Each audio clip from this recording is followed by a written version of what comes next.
My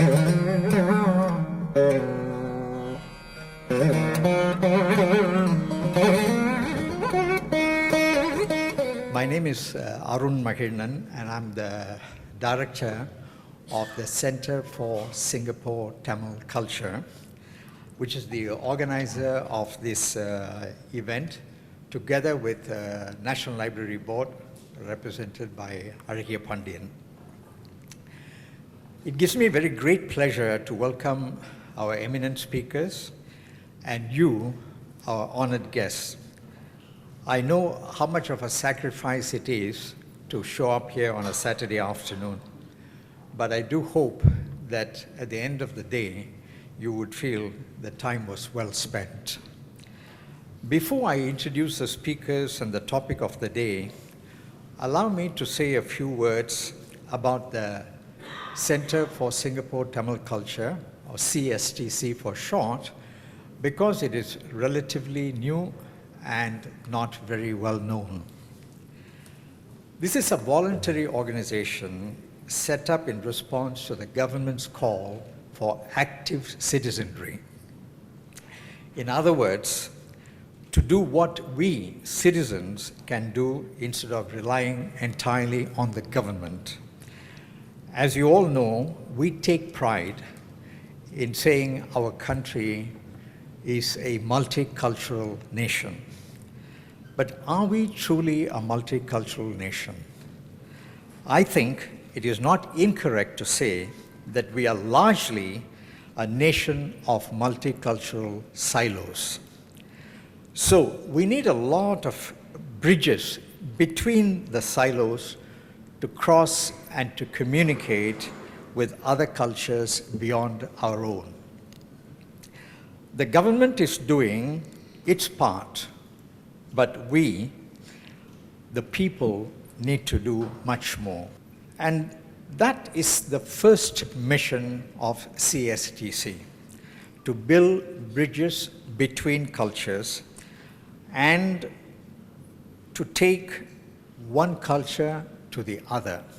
And the bridge has two-way traffic. I want to emphasize, we are not here just to promote Tamil culture. We are here to promote Tamil culture to the others and other cultures to our own community. CSTC's second mission is for Singapore Tamils to self-educate themselves on their own culture. Many of us Tamils are not sufficiently familiar with our own culture, and we need to do a lot more to study our own culture. These are the only two primary missions of CST. And today's program fulfills both missions. For the non-Tamils here, I must say I'm so grateful that some of the non-Indians here have come, of course at the behest of some of us, but it is a great pleasure to have you here. And they will have a cross-cultural experience. And I think for the Tamils, it would be a surprising learning experience, because we have all heard about Thirukkural, but I don't know whether we know enough about Thirukkural, and this is just an excuse to dig deeper. Now let me turn to the subject of our forum today. Thirukkural, sacred or secular?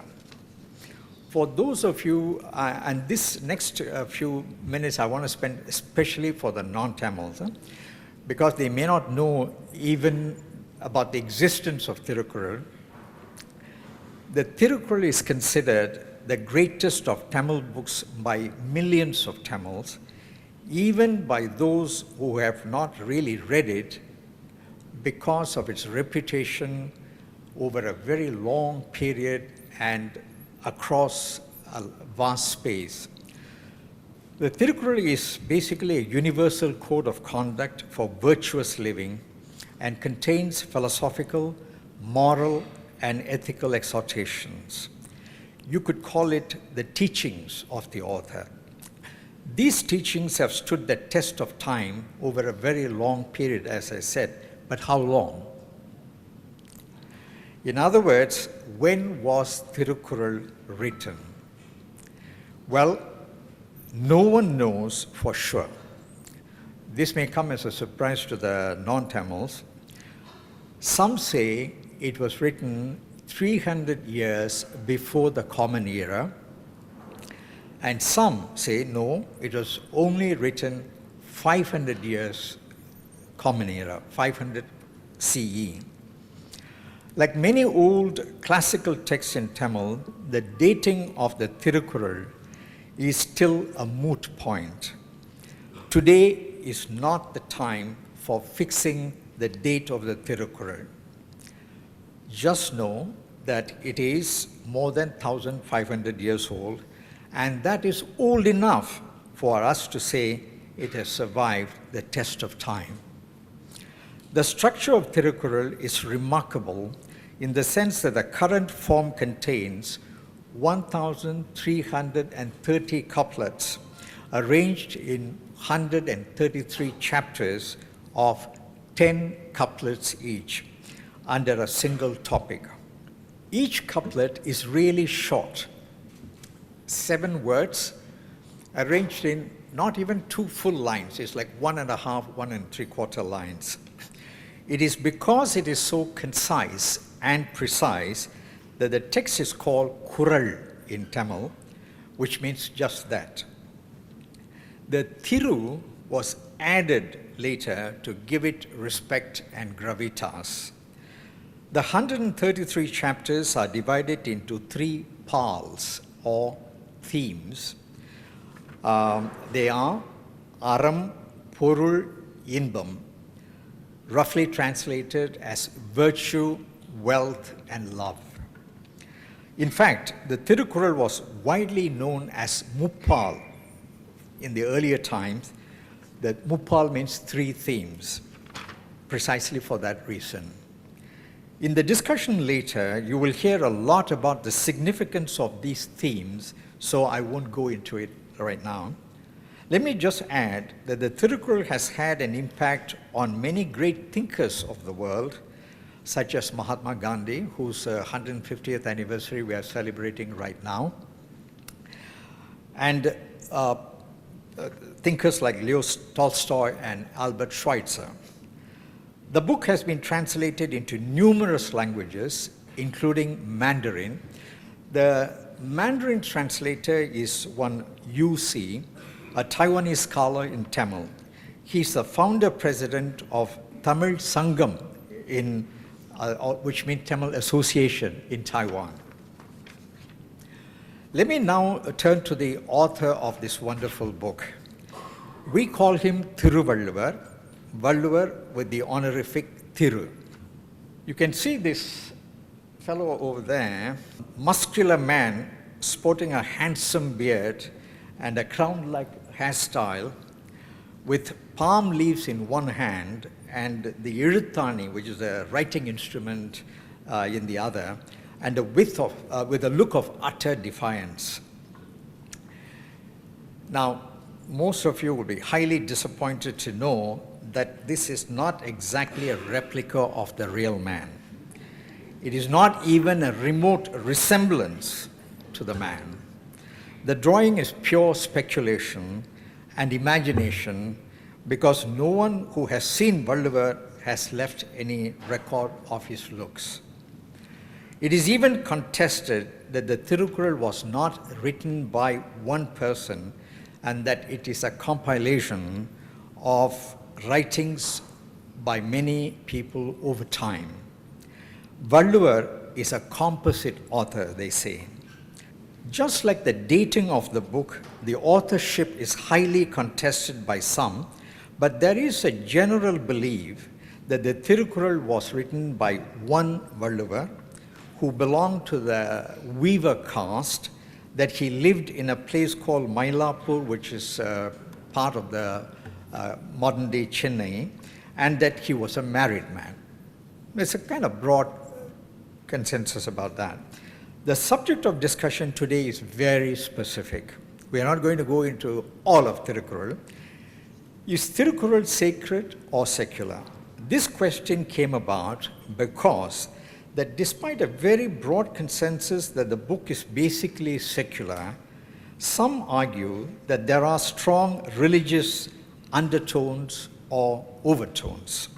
So today we are going to tease out some of these references that are considered religious and examine whether they indeed are religious and whether, on the whole, the Thirukkural is a religious book or a secular book. I want to make it absolutely clear that this event is not a religious forum.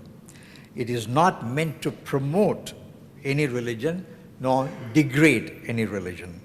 This is a discussion of a great philosophical and literary work that has millions of followers who are Hindus, Christians, Muslims, Buddhists, and from many other faiths. So this forum is not designed to promote the Thirukkural as a book of any one religion. Finally, let me turn to our eminent speakers. As you have already been informed through our communication in the poster, the panel consists of 3 speakers, Dr. S.P. Thinnappan, Mr. Ratnakumar, and Mr. Subramanian Nadesan. I will introduce them one by one as they come up to the stage, rather than giving a introduction right at the outset. Our first speaker is Dr. S.P. Thinnappan. To the Singapore Tamils, he needs no introduction at all. He is considered the doyen of Tamil scholars. He has contributed to our education and literary knowledge over 4 decades here through his research, his publications, and his academic career. He is also a thought leader in the Tamil diasporic world at large. He has taught Tamil to Tamils as well as non-Tamils at University of Malaya, Annamalai University, University of Singapore, Nanyang Technological University, and the Singapore University of Social Sciences, SUSS. And currently, that is where he's an adjunct professor. It is most unfortunate, I'm sure some of you have already noticed it, that our first speaker is not able to be present physically in this hall. Dr. Thinnappan has had quite a serious injury and has been recuperating at home.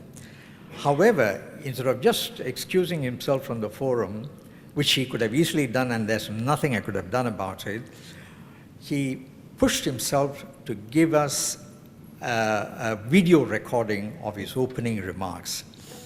I went there together with some of my colleagues, and he was in severe pain even then. But he pushed himself to do this, and we are immensely grateful for that. And he's waiting at the other end of our internet, and hopefully he will join us if the internet doesn't fail us, as it sometimes does. So now it is my very great pleasure to hand you over to Dr. Thinnappan. Thank you very much. Thirukkural is really a secular literature, but there are so many attempts, even from the launching period till today, to make it as a sacred book. I am going to list some of the attempts. Number 1, the original name of Thirukkural is actually Muppal, not Thirukkural. Therefore, this was established by Professor Murugaratnam even in the recent 10th World Tamil Conference held in Chicago. Therefore, Muppal means 3 parts, which deals with virtue and wealth and love. Therefore, this is the original name. There was a verse which lists all the 18 works of didactic literature. Even in that verse, the name is given only Muppal. But later, they have given the name Thirukkural. Thiru means holiness and then divineness. The later period, we can add for Thirukkural, Thiruvasagam, Thirumandiram, like that. Therefore, Thiru is added to make the Thirukkural as a holy book. Like that, even the author, Thiruvalluvar, Thiru is a prefix added to Valluvar to make him as a religious person. This is number one. Number two, during the launching of the Thirukkural, there was a controversy among the Sangam poets. At the time, there was a miraculous coming in the tank of Potramarai. Therefore, they have accepted Thirukkural. Then at that time, there was a song called Thiruvalluva Malai, Garland of Felicitations of Thirukkural, composed by many poets by name with Sangam words. They make this book as a sacred book. For example, even the goddess of education, Saraswati, has given this whole work. And then they have connected with the Vedas, Sanskrit Vedas, all these, this is Vedathin Vidupurul. That means Thirukkural consists of Sanskrit Vedas ideas. And then they have compared Thiruvalluvar with Thirumal, that is Vishnu, and non Brahma creation. Like that, they make the whole thing as a sacred book. This is the way of another thing. This is the second point I wish to tell you. Thirdly, they give names to Thirukkural like Uttara Vedam. Uttara Vedam means the earliest Vedas are 4 traditional Vedas. The middle Vedas, Mahabharatam. The third Veda is Uttara Vedam. Therefore, this is the Uttara Vedam. Another thing, the next point is they make the Thiruvalluvar as a holy person, Deiva Pulavar. That is Umapati Sivam, who was one of the Saiva Siddhanta Sastras scholar, started this name, Deiva Pulavar, is Thiruvalluvar, that is divine poet. And his words are truth words, like Meichurkal. Therefore, this is another one. This is another word. Another thing, actually, during the time when they have published this Thirukkural book, the picture given by in that book is look like a saint with Saiva traditional saint. Therefore, this is another way of making Thiruvalluvar and Thirukkural as a sacred book. Next point is actually this is the book of Thirukkural consisting of Vedas, since Vedas is recited only by Brahmins. Therefore, Thiruvalluvar has composed this Thirukkural in order to make other peoples to recite. This is another version they have made, this another idea of to make Thirukkural as a sacred book. Therefore, these are some of the points. Another thing, there is a temple called Thiruvalluvar Koyil in Mylapore. Because Thiruvalluvar was born in Mylapore, therefore there was a temple. Therefore, Thiruvalluvar as maken as a god, and worshipping is going on. That is there is a Puranic story. There is no evidence for that, but they have composed stories in order to make Thiruvalluvar as a sacred person like that. The next point, the important point, one of the best commentator called Parimelalagar. He has given introduction to the first part. He has given the definition of aram. That is, aram is to follow the script of Manusmriti. That is the follow. We have to follow the rules and regulations given in the manuscript. This is called aram.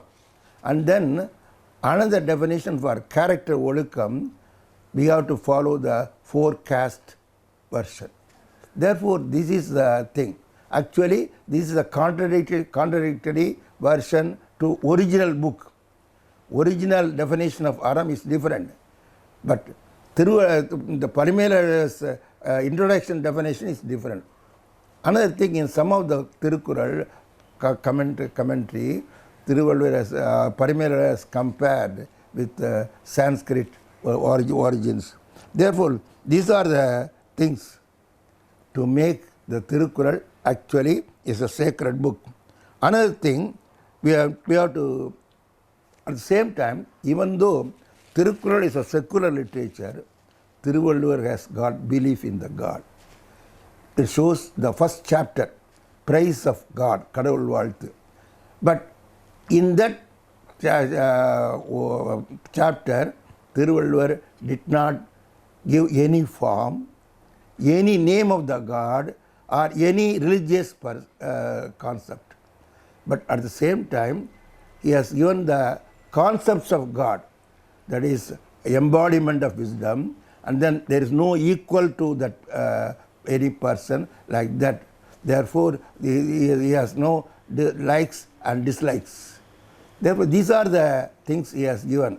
Therefore, even though the praise of God, the chapter is says so many things, but actually this is really it shows the belief in God, Thiruvalluvar's belief in God. If sometimes some scholars say Kadavul Valthu and three other chapters are not written by Thiruvalluvar. This is how Chidambaram Pillai's idea. But even if you take that, there is another term, உலகு இயற்றியான், இறந்தும் உயிர் வாழ்தல் வேண்டின் பரந்து கெடுக உலகு இயற்றியான்.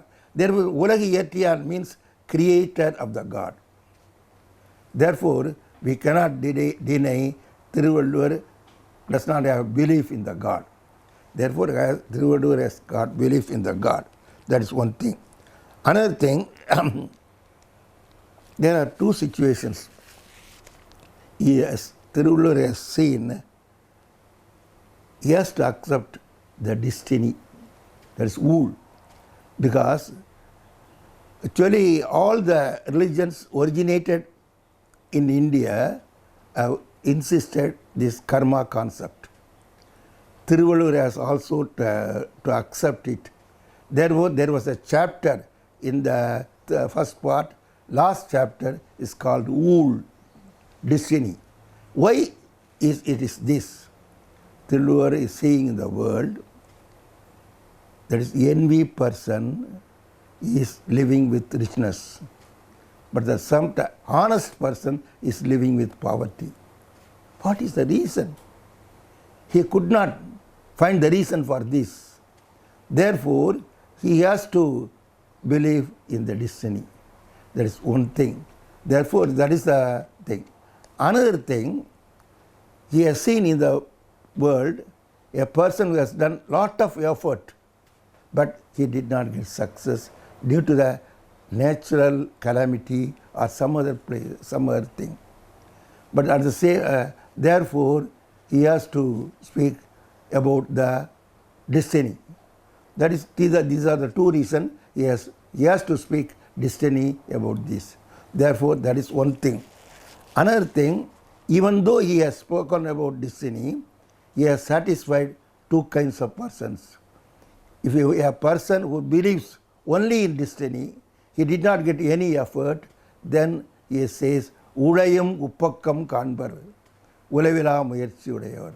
Therefore, he has given emphasis on effort. At the same time, actually, those who are effort, like that, Udit Peruvali Yavula. This is another thing. Thiruvalluvar, we should not consider this as a contradiction. Thiruvalluvar is like a doctor. He will give medicine to consistent diseases. He will not give a same medicine to all the diseased persons. Therefore, this is another thing. Therefore, this is the important thing to say Thiruvalluvar is a secular person. But there are so many reasons to say, yes, Thirukkural is a secular person. He has got the another thing, he has got a belief in birth also. எழுமையும் எழுபிறப்பும் உள்ளுவர் ஒருமை கண்டன் தான் கற்ற கல்வி ஒருவருக்கு எழுமையும் ஏமாப்புடைத்து பிறவி பெருங்கடல் நீந்துவர் நீந்தார் இறைவனடி சேராதார். Therefore, he has got the belief in the birth also. These are the accustomed situation at that time. Therefore, he has accepted. But even then, actually, I believe Thirukkural is actually secular literature. There are so many reasons I can give for that. Number one, that title about the worship, he talks about worship, but nothing about the way of worship. 2, he refers to God or an ultimate reality, but refrains from calling him by any name. He talks about the value of reading and reciting scriptures, but never names them. He emphasizes the values of charity, but never lays down the rules. He repeatedly speaks about the importance of learning, but never says what is to be learned. He refers to the taxation in governance and not about proportion of collection. He talks about land, village and country, but does not refer to them by any name. There were couplets referring to kings, ministers, but none of them contain any reference to a particular king or kingdom. Even the very word Tamil itself is missing from the text. This is the text I have taken from the internet. It's not my original. Therefore, these are the things we can say. Definitely, Thirukkural is a secular literature. Even recently, Nagasamy written a book, The Influence of Sanskrit in Thirukkural. Therefore, even from the beginning till now, there are so many attempts to make Thirukkural as a sacred book. But Thirukkural is not really a sacred book, it is a secular book. This is my idea. The speaker is Mr. S. Ratnakumar. He obtained his basic education at Jaffna College, Ceylon, what we now call Sri Lanka. He holds MSc and MBA degrees from the University of Birmingham and the University of Bradford, both from United Kingdom. After having worked in UK and Sierra Leone, West Africa, he taught mechanical engineering and business management subjects at 2 of the polytechnics in Singapore and physics at the Singapore Institute of Science. However, the main reason why we had asked Ratnakumar to be here is not his engineering, is not his physics, but he has published a book called Thirukkural, A Guide to Effective Living. He published it in 2006. Then he did a second edition in 2013, and the third edition was just completed a few days ago, and that is what is over there. So I would encourage all of you to buy a copy, and he will personally autograph the book himself. Yeah? Now, he's a great advocate of Valluv's ancient teachings, which he considers highly relevant to the contemporary world, including Singapore. Mr. Ratnakumar. I'm not going to give you a lecture, but I'll go through points by points so you can take note, see.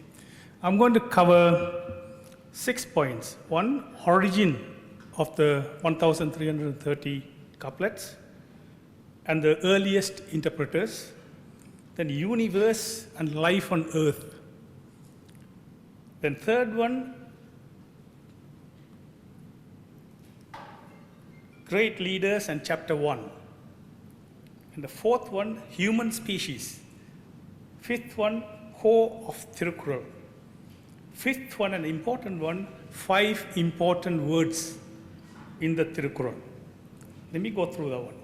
There is no evidence, as Arun and Dr. Thinnappan said, who wrote the Thirukkural or when, not Thirukkural, who wrote the couplets and when the couplets were written. Nobody knows. But the Scholars agree is compiled in 3rd century CE. The compilation is known as Thirukkural by Thirukkural. Is going. Many interpretations of Thirukkural. 13th century, after 1000 years of Thirukkural, scholars were earliest interpreters. Parimelas was one of them. Since then, many individuals, religious, non-religious, and atheists, have interpreted them. Improvements to previous interpretations are inevitable because knowledge world progressing. Nobody owns the Thirukkural. This is an important point. No one has the right to prevent any one of you can interpret it. Parimelas interpretation remains a popular format as Arun explained, the chapters 133, probably he did it. That's okay. The universe. The universe had an origin, science revealed. How it originated, nobody knows. Still no clues yet. The laws of physics are the laws of the universe. History revealed life on Earth. 4.54 billion years ago, planet Earth was formed. 4 billion years ago, the life on Earth began. 85 million years ago, primates came to be. Soon after that, human evolution process started. The world means humanity. The world, not literally world, humanity. Humanity's quest to understand how nature works began with earliest societies, earliest. It has engaged some of the greatest thinkers and leaders of all times. Great leaders. All great leaders and thinkers are revered people. They deserve to be extolled. Chapter 1. The words such as Arivan, Pahavan, Asriyan all describe a leader or a thinker. All avan. Some of the greatest leaders of all times, Lord Mahavira to recently as Albert Einstein, all leaders, they made us progress. 3 greatest leaders I like to point out because I have a reason. Lord Buddha was the originator of godless philosophy. Karl Marx was the originator of Marxism. Sir Isaac Newton, scientist, great one. Chapter 1, just as chapter 3, a tribute to ascetics, and chapter 1.4 or 104, a tribute to farmers, the most appropriate title for chapter 1 is a tribute to great leaders. The first couplet, humanity's progress, was initiated by the greatest leaders and thinkers of the earliest society. Human species. Since science revealed we were all born with a biological constitution which is fixed and unalterable, a cultural constitution which we adapt as we grow. They are 2 separate things. The core of Thirukkural, couplet 972, people are born equal, born with the same characteristic of human species. These are my 5 important words in Thirukkural. Aram, honorable deeds. Panbu, honorable behavior. Arivu, ability to reason. Arivu is the crux of the matter. Porul, a true meaning of a thing or truth. Inbam, pains and pleasures beyond reason. Aram is a cultural constitution. Living a family life is called Illaram. Living a monastic life is called Thravaram. It is the most popular word in the Thirukkural, 41 couplets using it. Chapter 1 to 38 come under it, and chapter 4 defines it. Couplet 37, Aram does not reward or punish anyone. Couplet 321, refraining from killing is in itself Aram. Panbu again is a cultural constitution we can learn. Root is rooted in good qualities of human nature. Second most popular word, used in 39 couplets, and chapter 100 addresses it. Good qualities of human nature. They are the cornerstones of public morality, not religious morality, it's public morality. It's inclusiveness. More than 35 chapters, i.e. more than 350 couplets, addresses their importance to living a honorable life.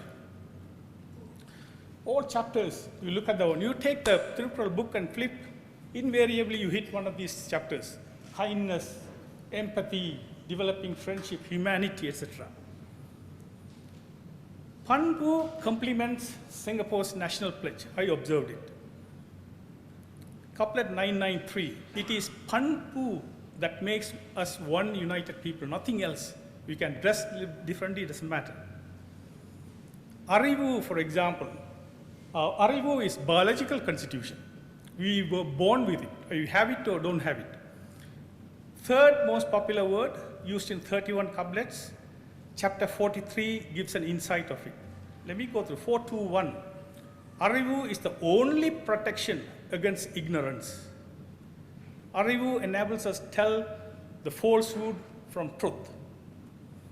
Arivu makes human species different from other species. A lack of Arivu is the worst form of handicap. Couplet 841, the author of this book definitely said it. Porul, for example. Porul, chapter 39 and 180, all comes under Porul. Chapter 36 addresses it. Couplet 35, those who believe a falsehood as truth are in a state of delusion. Couplet 358, if you want to get rid of ignorance arising from the notion of rebirth, seek out the truth. Inbam, a biological constitution, a roller coaster ride that lovers have no control of it. You have to go through with it. Chapter 109 to 133, I'm not going to deal with it because you can read through.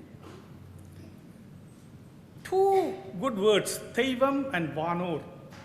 Teivam is power of nature or force in control of natural evils like floods, droughts, diseases, etc. It's used in 6 couplets. Vanor equivalent to Teivam used in 2 couplets. Let me go through the one. Couplet 18, rainfall does not depend on Vanor or rituals. Couplet 619, do not be distracted by the notion of Teivam, for if you persevere with determination, you will succeed. Couplet 1023, when one is driven by a conscience, Teivam would help him. That's also okay. The selected couplet, I have selected 3 couplets, I have a reason to do that. Chapter 7, parenting, chapter 40, learning, chapter 38, innate potential. That's what Dr. Thindapan was in Ool. I call it innate potential. Couplet 62, if a child is empowered with Panbu, he will not be a victim of bad habits in his life, i.e., as he passes through all the stages in his life. That means every stage is in life. Couplet 398, what one learns in his primary stage will become helpful in all other stages. Couplet 380, there is nothing mightier than one's innate potential, for no external means could either suppress it or enhance it. These selected couplets I selected is the interpreters, depending on whether or not they believe in rebirth, differ in their opinion about these couplets, hence differ in their interpretations of them.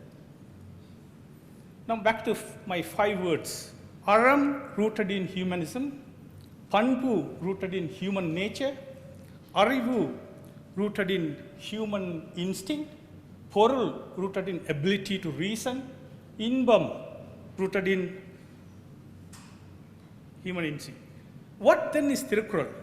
It contains the message about Aram, Porul, Arivu, and Inbam. That's all I know at the street level. If it is not an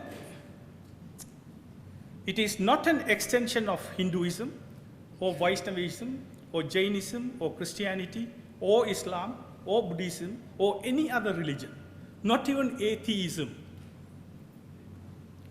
Thirukkural is not a sacred text. Thirukkural is neither a quick fix for one's misery, nor a happy story about imaginary people and events. It is but a reliable guide to effective living. That's my title of my book. Conclusion.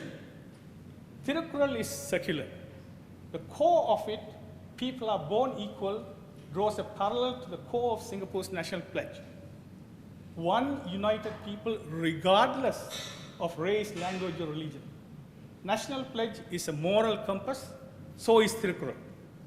Thirukkural, without doubt, complements Singapore's secularism.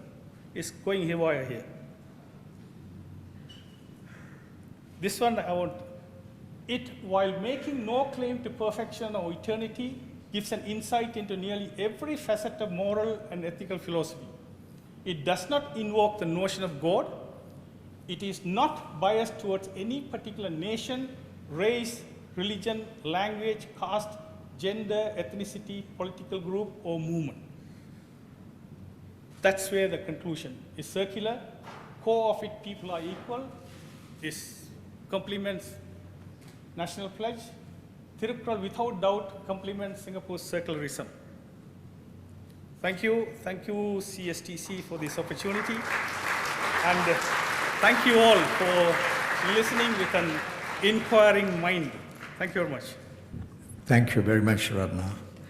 As you can see, there is certainly overlap between Dr. Thirunappan and Mr. Ratnakumar, but Mr. Ratnakumar doesn't accept the notion that Dr. Thirunappan entertained, which is while it is not a religious text, there are some references to wool, some references to God, and he was alluding to the fact that he may believe in God but not in organized religion.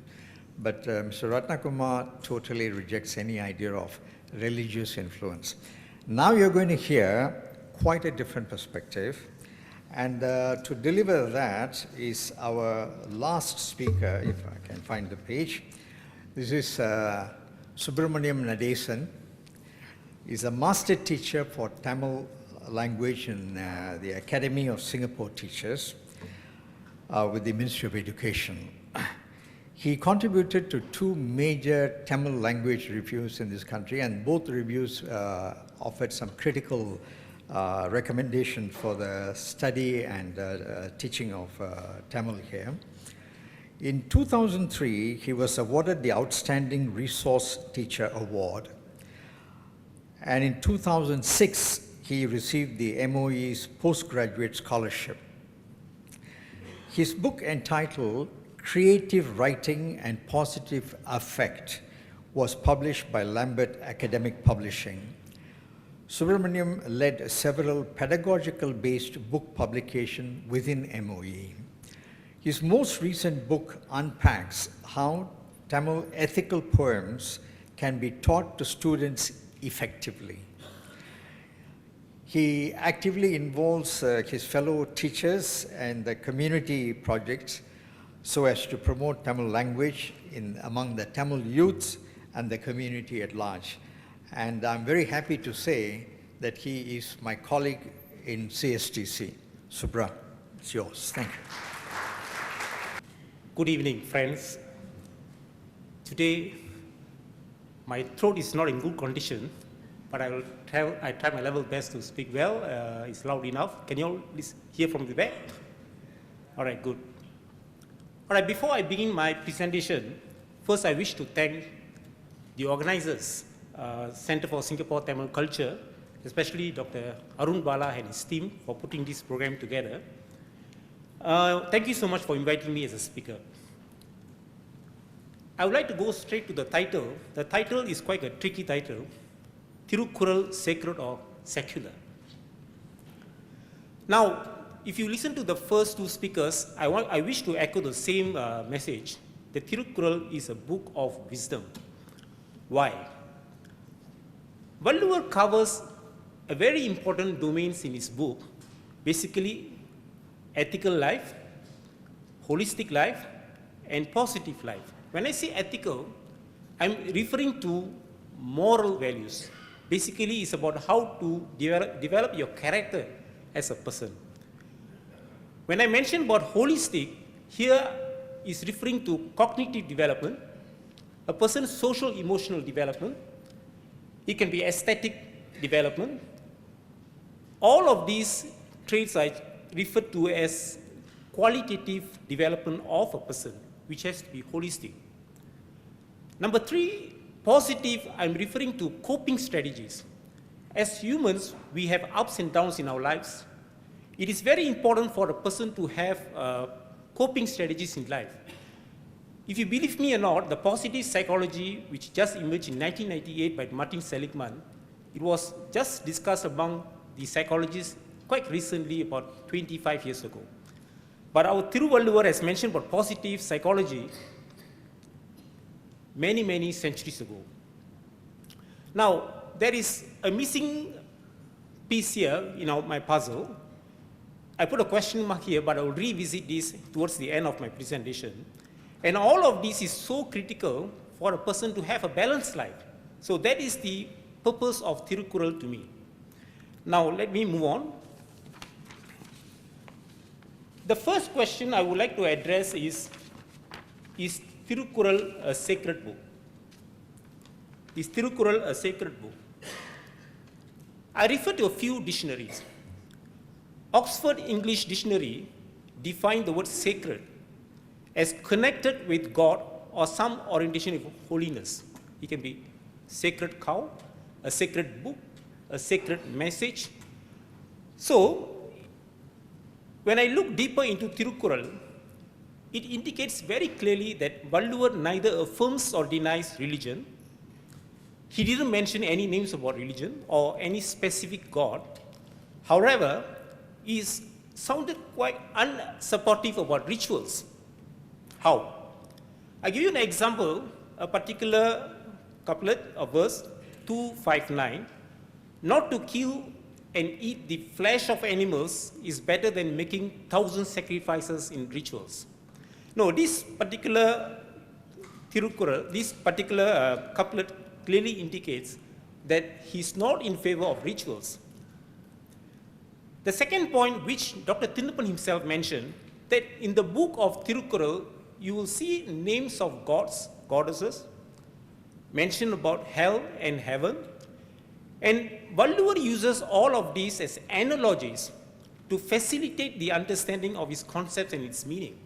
So that doesn't mean he's a religious person. This is an example of a couplet. Goddess wealth Lakshmi turns away from an envious man and introduces him to a sister who is goddess of misfortune. Now, having said this, I move on to, is Thirukkural a secular book?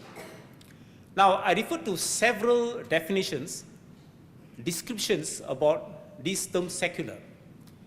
In fact, the word secular is evolving over time. But if you look at today's social sciences, it gives totally a different meaning as well. But putting together those words highlighted in blue, you notice that religion should not be involved in the organization of a society. It should ensure that all men and women must be given equal treatment for believers or non-believers alike. The Encyclopedia Britannia also gave a description that improving the lives of people, society. So putting all of these together, in essence, I would say secularism treats all people of a country equally to improve the well-being of their life without any form of imposition of religion or belief in its activities. These are the two questions I've already addressed, and why, when I refer to, with all this knowledge about definitions, I have to look at Thirukkural and to find out that Valluvar made it very clear that he's not imposing any personal values, or it is not about cultural values, but it is about universal values. And the God that he's mentioning in his text is about universal God. There's no specific name about any God. So, I wish to conclude here that Thirukkural is not a sacred book, it is a secular book. Now, I'm going to open a new chapter here. This is not part of the title.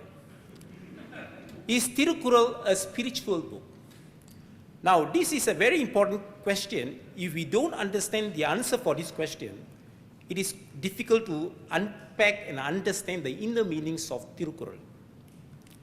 Now, religion and spirituality. There are some similarities and differences between these two constructs. What is the similarity? I could see there are many, but to name few, I just mentioned two here. Both accepts the concept of God. Both promotes the well-being of people. Now, what is the differences? There is a laundry list. There are so many examples to quote, but I would like to just highlight a few. Religion, we have to remember, it always associates itself with rituals, organized doctrines. There will be some ready-made answers to your meaning and purpose of life. The followers of religion will be expected to some extent to be submissive to an establishment. So this is will give you some understanding about the concept of religion. Whereas spirituality, it is quite a different concept. It tends to be more personal and private. Why personal and private? Because without the privacy, there wouldn't be any inner growth. It allows to self-recognize how one is more than a body. When I say I, am I referring to my body or to my soul or to my mind? So there is a lot of confusion here. So spiritual tries to unpack it is more than a body, that the soul within has infinite potential. And what is this potential? It empowers one to walk his own path. There is no way I can follow the footprint of another person. I have to discover my own life path, my spiritual path, and without fear. The last point is critical. There's only one God, and it's within self. God is not to be searched somewhere outside you. It is within you. Now, is Thirukkural a spiritual book? The central focus of Thirukkural is to guide people to live an ethical life. No doubt about it. But this book contains some elements of spirituality. It brings about inner transformation, and that is the focus of Thirukkural. Now, chapter 1, I just want to go fast a bit because our earlier speakers have mentioned a few points already. He believes in one God, and most importantly, if you ask me, Thiruvallur introduces the concept of God not as a person. He is talking about godliness, the quality of God, and he's looking at the traits of God, which he called this Yen Gunatan. 7 out of the 10 verses mentions about surrendering the soul to the feet of the God. And in some of these 9 verses, he mentioned about not only God, side by side, he also mentions about man. The last point I want to mention here is what humans should do to elevate his soul. So these are the areas. There are 3 parts to chapter 1 which is critical here. 1, the qualities of God. Number 2, what one should do to attain the God. Number 3, he's talking about what will be the outcome or the benefits of attaining the God. Now, I want to quote here one example. Agara mudala eluthellam Adi Bhagavan mudattrai ulagam. Now, I'm going to give a different meaning here. Agara, A is the prime of all letters, whereas the source of the God is the prime of the world. Now, the meaning I wish to give a scientific explanation here. Agara, there are 2 lines as you know. The first line, Agara, I'm referring to Nadam, the sound, whereas Adi Bhagavan, I'm referring here to light. There are a number of evidence from literature or even Niganda dictionary to say that the word Adi Bhagavan refers to sun as well. Now, based on this, the interplay of sound and light is critical for creation to take place. And our ancient mystics in tradition, they know very well the interplay of Nada Vindu Tattvam. This Nada Vindu Tattvam is discussed very extensively in the mystic literature. Now, this is even mentioned in other cultures like in Chinese, the yin and yang. In Hindus, among the Hindus, they believe in Shivan and Shakti. The scientists too, they talk about positive and negative energies. Without the positive and negative energies in your anatomy, there is no way we can function. Now, based on this, I would say the very first Thirukkural, the Kuratpa, makes it very clear that the interplay of 2 different energies, and this is how creation happens. Now, by saying this, Vallur make a very unique stand how human can elevate himself from the mortal to immortal state. Now, couplet 50 is a very good example which says, human in this worldly life can become a divine being, from human being to divine being. How this is possible? Now, I give you some examples from Thirukkural. There are some strategies that Thiruvallur himself offered. These are only some, not all. The purpose of education is to get rid of your flaws. What is these flaws we are talking about here? Is not only ignorance, the negativity in you, the ill thoughts that you have in you. So the whole purpose of learning is to get rid of them. Number 2, spotless mind generates pure thoughts. Manattukkan Masilanadal. That particular Thirukkural say how to gain a purified thoughts. So if you look at the second Thirukkural in chapter 1, Valarivan, that Valarivan refers to pure knowledge. So that pure knowledge in the divine, and the pure knowledge is emphasizing to humans, is there can be some connections made. Number 3, the importance of abstaining one's senses from seeking worldly desires. This particular Orumeyil Amipu, it refers to meditation. The 5 senses he's talking about is cleansing process. Then how you can move inwards, not outwards, to balance your life. Engage in the virtue of charity to support the disadvantaged. You have to show love and compassion towards other living beings. That is the way to elevate yourself. The last point that I want to mention here is the cycle of life, death, and rebirth can be cut off by surrendering to the feet of the God. Having said this, almost I'm coming to my conclusion. This is a very critical point I want to share. There is one particular Kural that explains about our long-standing tradition. Those who have achieved the strength of penance could defeat even the god of death. The god of death here is not about Yemen. He's using this as an analogy to convey a message. Now, how is it possible to overcome death? This is a very critical question here. Why I'm saying here is Thiruvallur has a very deep knowledge about deathless life. If you look at the history of Tamil mystics, in numerous books they have mentioned about this concept, which is called the Saga Kalvi, which is called the deathless education. This deathless education is impossible if one fails to realize himself. The process starts from yourself first. Without understanding yourself, there is no way you can understand others or other things. So the bottom line message here is, if you are able to live the kind of life that he's talking about, many people, based on my observation I'm sharing here, there is no way you can understand Thirukkural if you read Thirukkural as a novel, as a short story. It's not meant to be read that way. So there is some experience behind this person, the mystic. I will call Thiruvallur a mystic. He has many faces, but one of it is mystic face. So he is telling, Kutram Kuditulum Kaigudum Notalin Artral Talipattavarku. This particular Thirukkural clearly indicates how you can overcome death. Now, he didn't elaborate very much in his Thirukkural, but how is the process going to be? But there are many other Siddha's books which complements this. And most importantly, poet Auvayar in 14th century, she continued the work of Thirukkural. I am not sure how many of you have heard this book, Auvai Kural. This particular text was not allowed to publish among the Tamil community for many centuries. It was only published in the early, I would say, 20th century, 1908 if I'm not wrong, the first book. If you were to read that book, she wrote in Kuratpa, Auvayar wrote in Kuratpa, in total 310 couplets. And all of it explains about the liberation of soul, how it can be done. Now, Thirukkural is a universal text.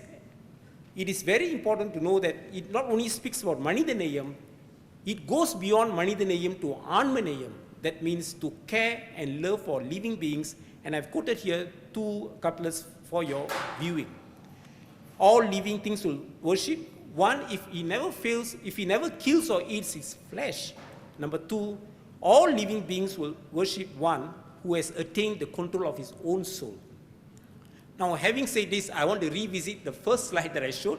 Now you would know the missing puzzle, the piece, what it is. It is nothing less than spiritual life.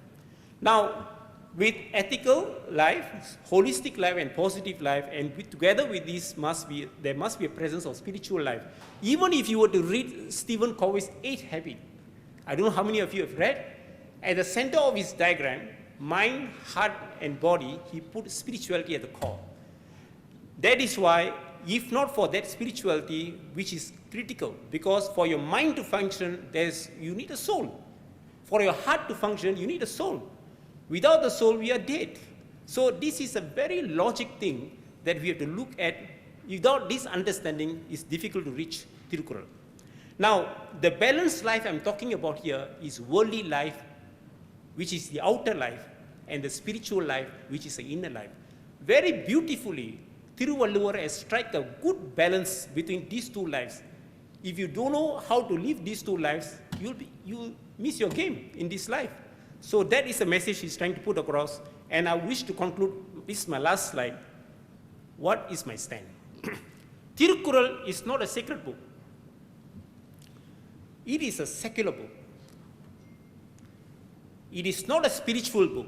I underline the word. It is not a spiritual book, but it contains elements of spirituality.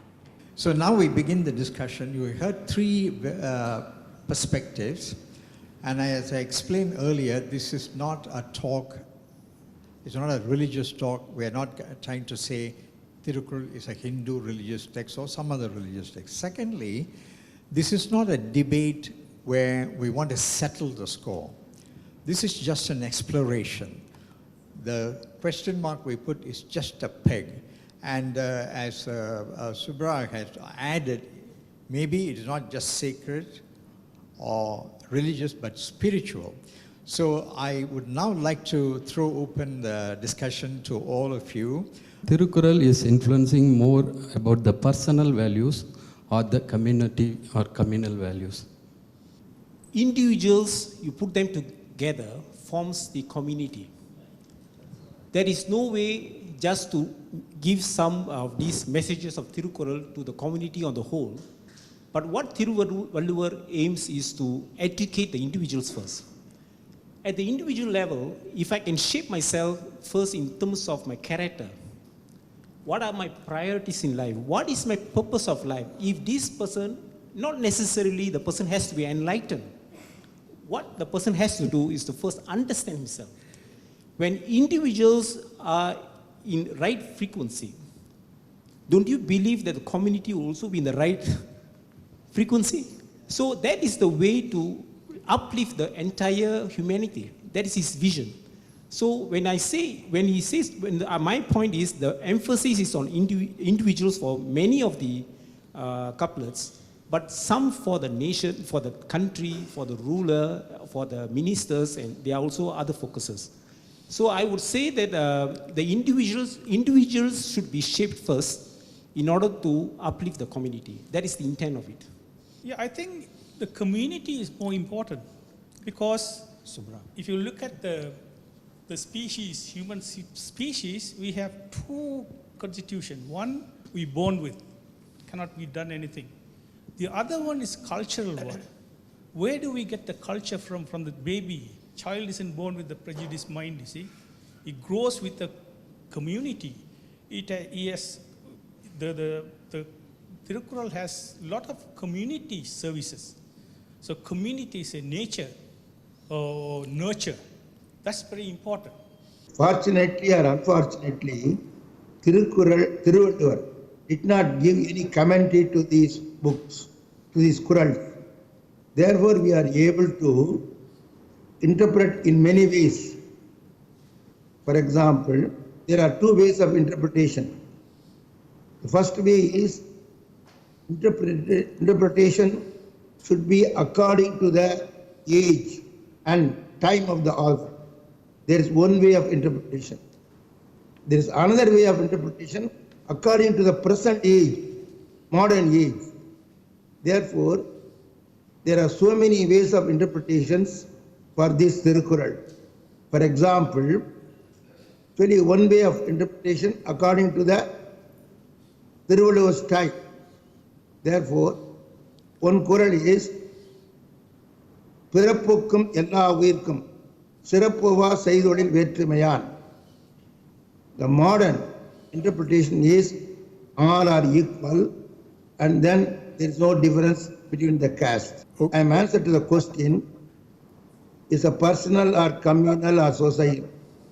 First personal, then family, then society, then country, then world. How many misinterpretations have happened, or we consider everything as interpretations with different angles? Yeah, that's a good question. That's what I meant by nobody owns the Thirukkural. If you want to interpret it, go ahead. If somebody wants to accept it, that's great. So there's no restriction. You can interpret the way you want to interpret, because we all Tamil. What you need is O-level Tamil. You go through the one, look around and interpret and tell someone. If they accept, good. If they throw it away, too bad.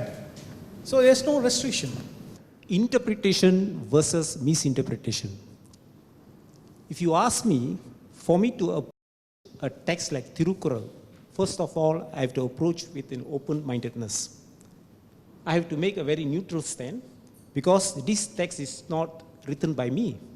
It is by someone else. The person has a purpose of writing this. Now, there is nothing wrong to give different meanings to Padam, the words in Thirukkural. It gives new perspectives. That's fine with me. But the only area where I differ is to impose your belief system into it. In other words, each word contains a world of itself.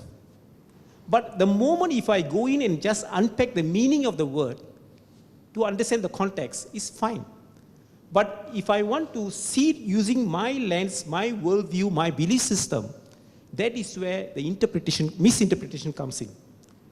So, there is I give you an example. If I were to write something about Thirukkural, if I have an opinion about it, the best mode I will choose is an essay, an article, to talk about my views, my opinions about Thirukkural. But the moment if I use his original couplets to comment about it in my own perspective, to give new meaning which can be seen by others as misinterpretation, which is dangerous. Just imagine our future generations, they're going to read many of these texts and they're going to be confused. What is Thirukkural talking about? So I'm making a clarity here that I support interpretations. Yes, no issue about it. But we have to be very, very careful when we deal with the original text, because if you deviate from the original meaning, it is very dangerous. Thank you. Be that as it may, one point Dr. Thinnappan made was that Thiruvallur himself never wrote an explanation. There was no glossary at the back of his book. So he left it to the rest. Now, there are great advantages and great disadvantages precisely because of that. And you know, there is a concept called religions of the text and religions of context. Islam and Christianity and Judaism, as three examples, are based on text. So they're called religions of the text. Hinduism is not based on any one text or even a whole set of texts. It is called a religion of context. And that is what I think is a more appropriate approach to Thirukkural also. It is a text of context, and we need to understand this very ancient text in our own context. And as long as it makes meaning to us and it leads us to a virtuous life, which is the fundamental thing, which all three speakers agree with, It seems to me that may be one way to approach it. Anyway, that's just my personal comment. I just have one question. It appears to me that for generations in the past have interpreted this wonderful text, the current generation is interpreting, and future generations will be interpreting. Okay.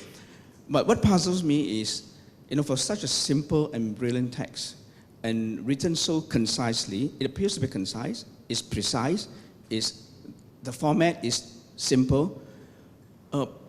Isn't there, at some point, there should be, a definitive meaning, a definitive interpretation, all right? And is it because there's so many interpretations, perhaps it's not the shortcoming of the text themselves, but the shortcomings of the structure of language itself, or the inability, of anyone to step into the shoes of this wonderful person who has written this text. Just want to draw your attention to a point that was made. In Tamil, we call it urai, which is commentary. The rough translation is commentary. There have been great commentators of Thirukkural, and even Ratna mentioned about 5 of them. These are very well known.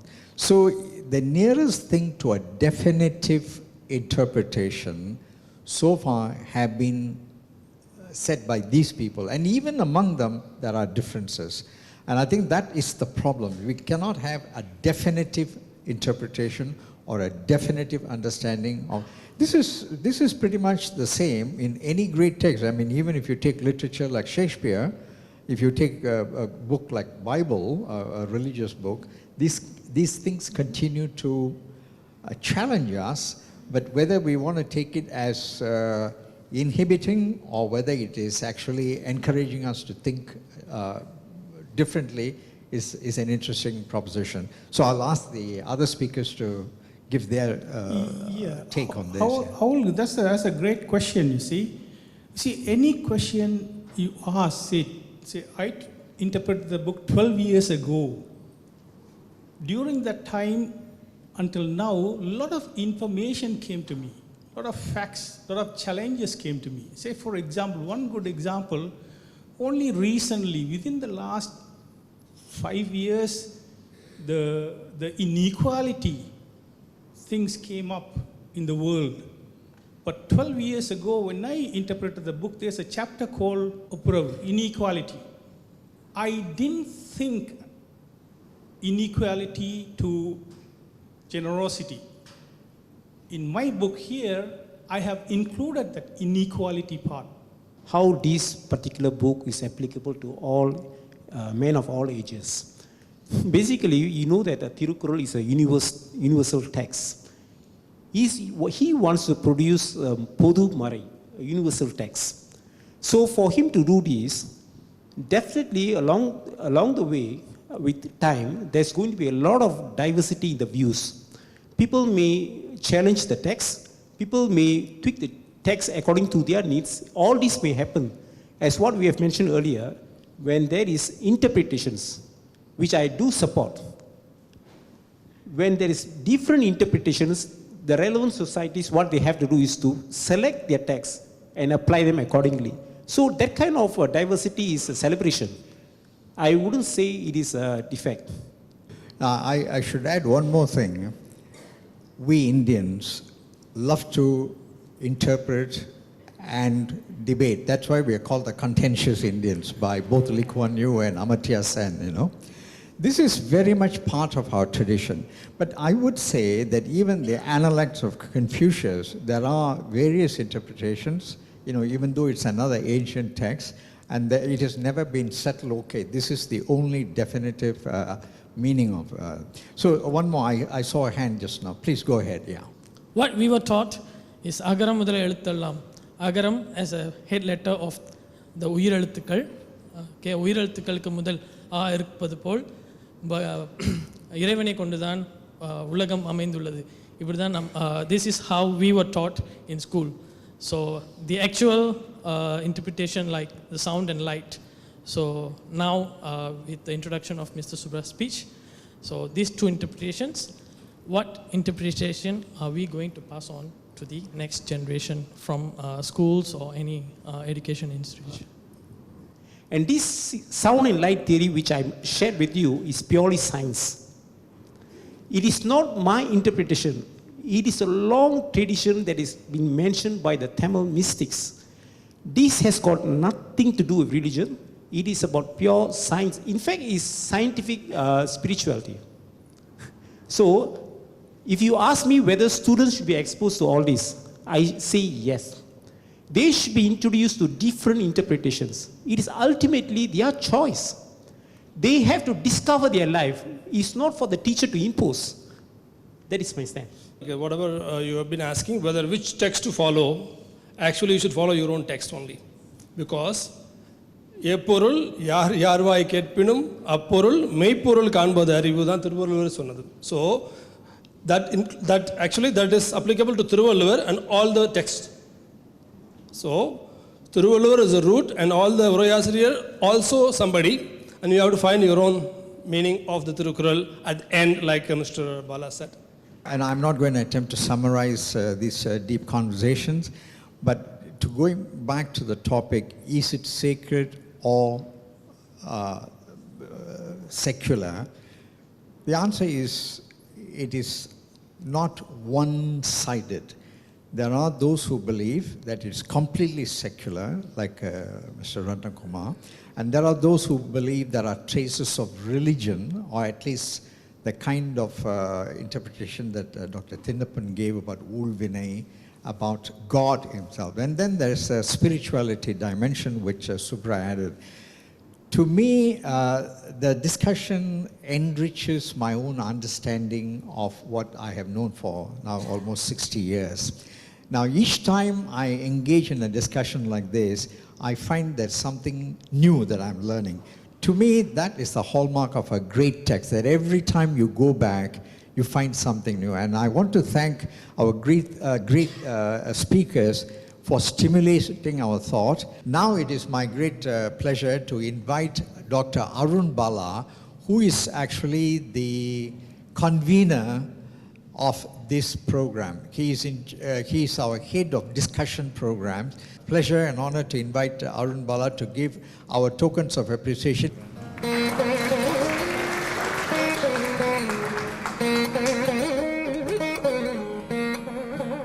Well, I think this is a wonderful way to spend an afternoon. It's very enriching. It's time well spent. I learned a great deal about this particular book, a little bit of Tamil culture, and it's a unique experience for me to be surrounded by a great many of number of Tamil people. I'm being a minority individual, but I feel very welcome and very comfortable. I have, since I was young, I have a fascination and a deep interest in Indian culture, in particular Indian spirituality and philosophy. As a matter of background, I have always been very interested in the works of Mahatma Gandhi and Rabindranath Tagore, and I did my master's thesis on the philosophy of Rabindranath Tagore. Yeah. So it is a natural extension for me to understand further, Indian religion, Indian philosophy, and Indian culture. I'm very interested in Tamil literary pieces, and Thirukkural is one of the most great literary pieces around. What I was hoping to take away from today's session was how different people can interpret differently the different Thirukkurals. And what I took away in actual fact was when I listened to the three different interpretations by three different speakers on Agara Mudala Ezhuthellam Adi Bhagavan Adatholukku. I learned that their interpretations are based on their own personal beliefs, and it's what was common in all their speeches was these interpretations should not be imposed on other people, and Thirukkurals should be open to interpretations for our future generations, and they should take it based on their own personal beliefs and make it beneficial to themselves. Yeah, this is because the Thirukkural, in my view, is more than the literature. It's more than the Tamil literature. It is our life. It's a life guidance for everyone. If you read the Kural, you can see, you can easily put yourself in the shoe of that stance. You can explain yourself how it's related to you. I think that is the beauty of this Thirukkural. That is why it comes so long, so many centuries to this generation. So it is easy, it is the responsibility of this, the elders here or the teachers or the academics. It should reach the right concept to the youngsters. Should not be taught only the literal meaning of each and every word. Thirukkural is more than that.